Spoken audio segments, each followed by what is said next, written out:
What does goth mean? Where did it come from? Why is it like that? All of these are questions which I will be answering in this video. Let's get started, shall we? There's a lot of confusion in the public about what makes someone goth. Is it their clothes, their moral values, their religious beliefs? Actually, none of these are right. The correct answer is simple. Anyone who shows interest in the goth scene by listening to the subculture's music can be considered goth. It has nothing to do with clothing, values, or beliefs at all. As long as someone listens to and is interested in at least one of the 5 musical genres, which I will talk about in the next portion of this video, they are goth. Many people use the word goth loosely and incorrectly. If you hear the term being thrown around in public, take it with a grain of salt. If you are interested in getting involved with the goth scene, there are plenty of ways to do it. I'll cover those at the end of the video. The term Gothic describes a particular form of dark aesthetics in art, literature, and architecture. However, in the late 1970s and early 80s, the term was coined to describe a music movement developed from punk roots. We now know this as the goth subculture, which is entirely music-based. So that's what goth is, a music-based subculture. For this reason, it's generally best to use the term Gothic and goth separately. Understanding the genres incorporated in the subculture is the first step to understanding the subculture itself.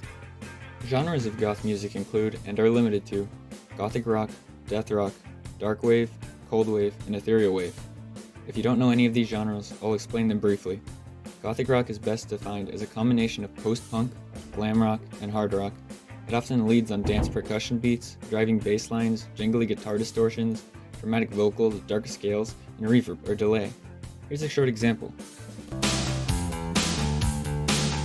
hear the sounds of the city dispossessed. We're getting down, we're getting undressed.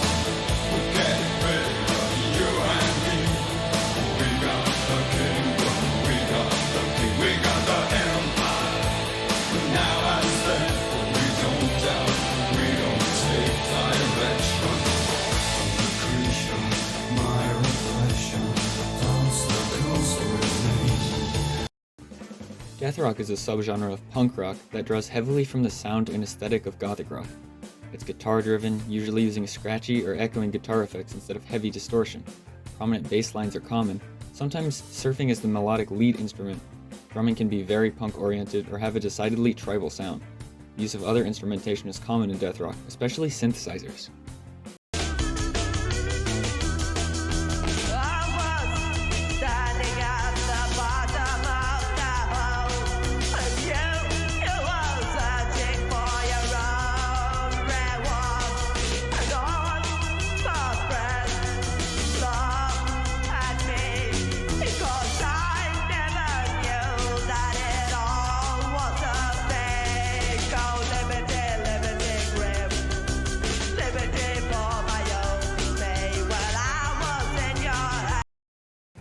Darkwave is a genre of rock music very similar to Gothic rock, the main difference being the use of synthesizers. It's been defined as being either dark post-punk or Gothic rock that incorporates synth-pop elements.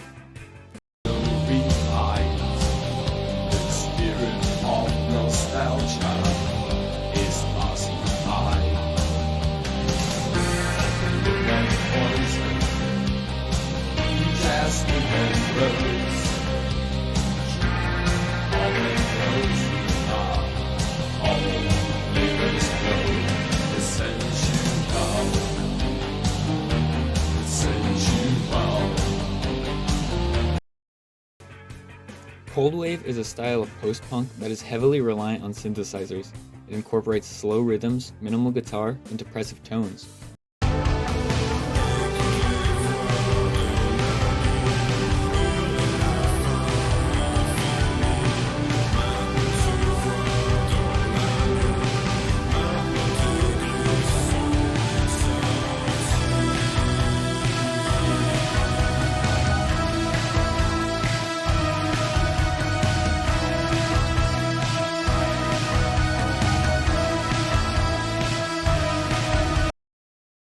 Ethereal wave is a subgenre of darkwave that overlaps with dream pop, synth pop, and gothic rock. Its signature sound includes ambient keyboard and guitar soundscapes, soprano female vocals, and lyrics that combine both everyday and otherworldly topics. You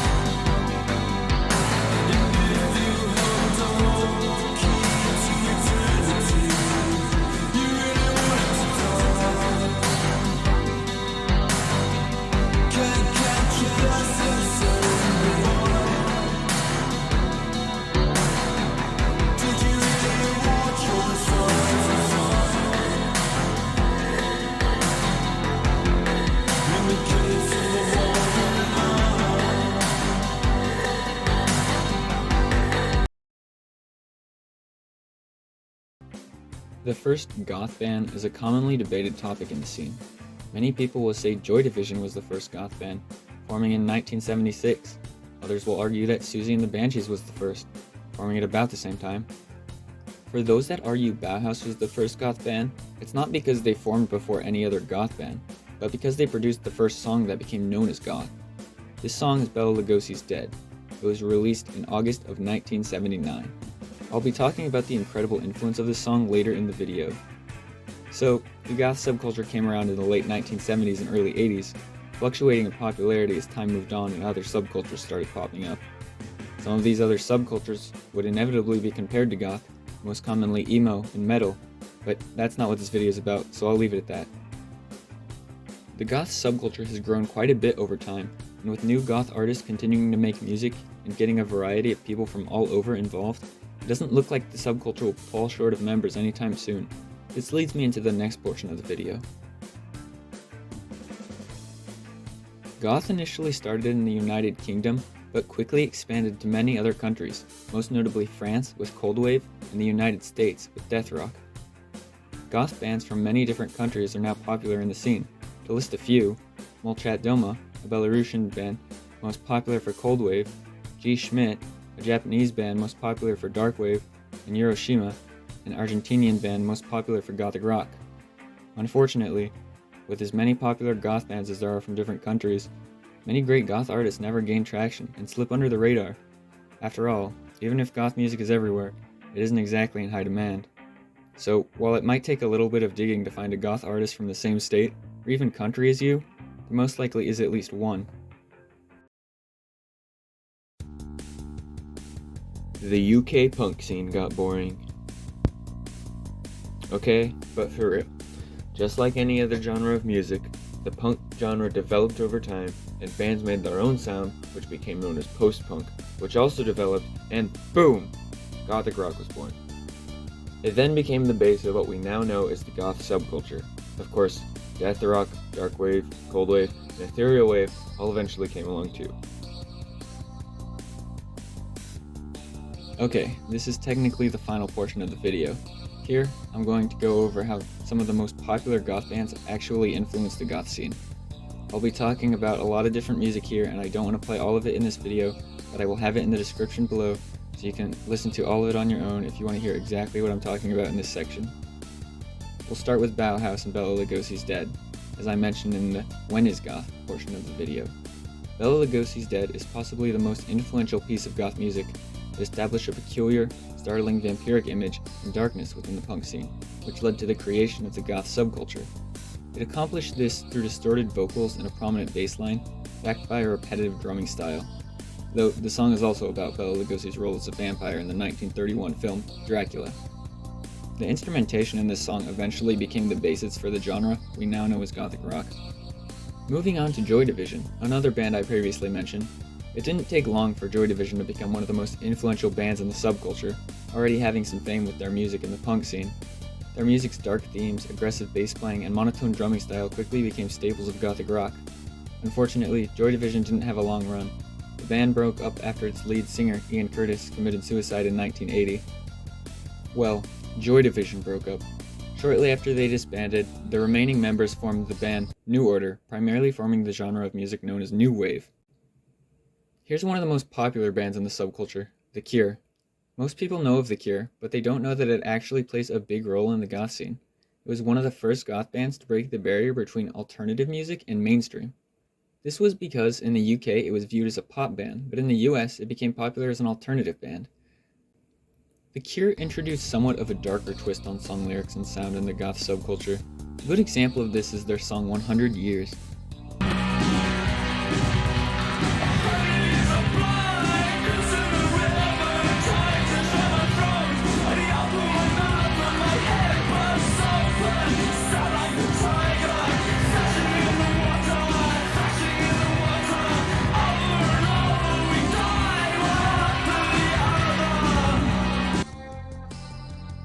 While plenty of goth bands had kitschy themes, The Cure's songs commonly utilized very serious and depressing topics. There's a fair amount of debate in the scene about which of their albums is darker and more depressing, Pornography or Disintegration. I'll link those in the description so you can decide for yourself. The Cure accomplished a lot in the subculture. A big reason for that was because of their involvement in the Batcave Club. I suppose it's time that I talk about that now, being as important to the goth scene as it is. The Batcave was by far the most impactful club in the scene. It acted, in essence, as the heart of the goth subculture. Without the Batcave, there's a good chance the scene would have died out. The goth subculture may have never even been recognized without the growth provided by the Batcave. It was founded in 1982 by Ollie Wisdom and John Klein, members of the band known as Specimen. This club opened a myriad of doors for the development of the goth scene. Someone who notably took advantage of this was Siouxsie. Siouxsie and the Banshees was a band that was already out there to a degree, but because of Siouxsie's performances at the Batcave, her popularity soared. She became known as the godmother of goth after she helped trigger a goth fashion movement. She promoted theatrical eye makeup, fishnets, and DIY fashion in the scene. She also popularized massively teased up black hair, which became recognized as the bat's nest hairstyle. The fashion style, which Siouxsie promoted, is commonly referred to today as traditional goth, or trad goth for short. Let's talk about Alien Sex Fiend. Alien Sex Fiend introduced a new kind of music to the goth scene, something best described as Deathrock. The band became a big contribution to the Batcave by challenging the sounds of Gothic rock with its own extremely unique sound.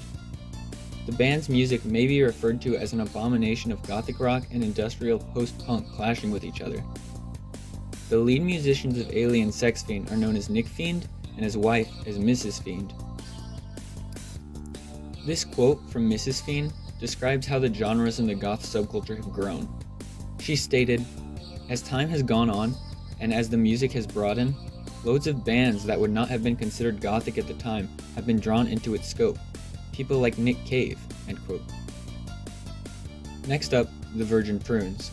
The Virgin Prunes were a post-punk band that emphasized expression of individuality through all means. They encouraged explorations of sex, gender, sexuality, and other forms of self-expression. They played many shows at the Batcave, which helped them grow their fan base and have a lasting impact on the goth scene. Many goths were able to take advantage of their differences because of the effect the band had on the subculture. It didn't take long for their influence to spread beyond the scene. Among the general public, the ideas of the Virgin Prunes were dissident and unacceptable. The band's motives led to the goth scene becoming even more abominable in the eyes of society. To this day, many goths are harassed and even physically harmed for their outlandish self-expression. Thankfully, while the situation is ever present, it seems that it's becoming more uncommon as society progresses to a more liberal view. We're almost to the end. The Cocteau Twins is next.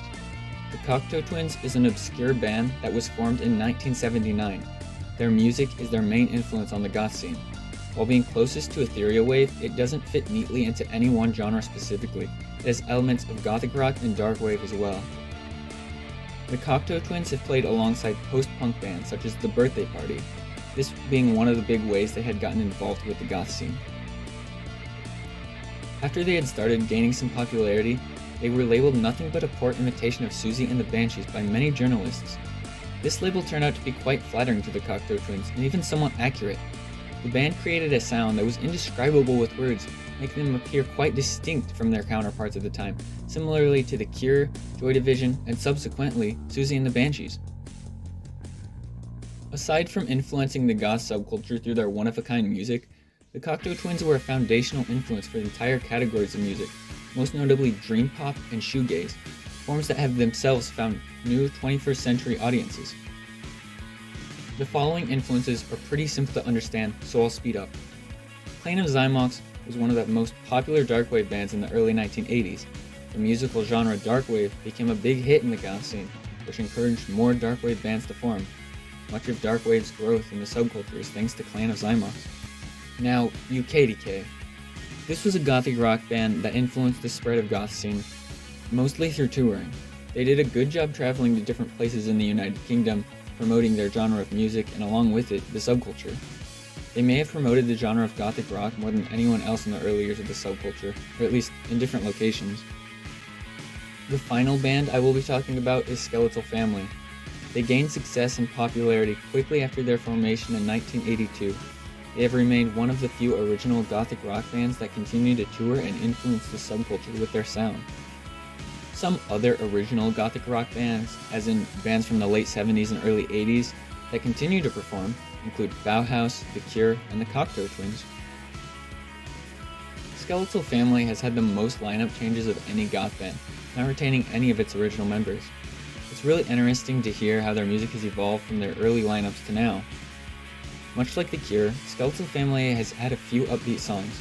This typically makes it easier for people new to the subculture to enjoy their music, whereas listening to a band like Alien Sex Fiend or The Birthday Party to start off is more like diving into the deep end of the pool without dipping your toes in the water first. I feel like a big way Skeletal Family currently impacts the scene is by getting newcomers involved. Like Bauhaus, it continues to share the sound of Gothic rock with the world, ensuring the subculture goth will remain undead for the foreseeable future. Okay, so that pretty much wraps up the who, what, when, where, why, and hows of goth.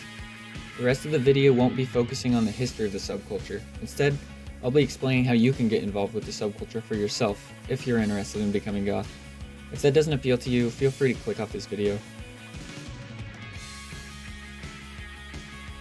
The first thing to do if you want to get involved with the subculture is simply listen to the music. There are plenty of old and new goth bands to fall in love with, so if you listen to one and decide you don't like it, it's not the end of the world. I've listed some other goth bands I didn't mention in this video on the screen now. You can pause the video and look into them, or you can come back later if you want to. If you don't want to listen to the music or you don't like the music, well, then you can't be described as goth. Of course, you can dress however you want. You don't necessarily have to be goth to wear fishnets and tease your hair. On the other hand, if you are part of the subculture and don't dress in the goth style, that's totally fine. There are plenty of goths who don't stand out.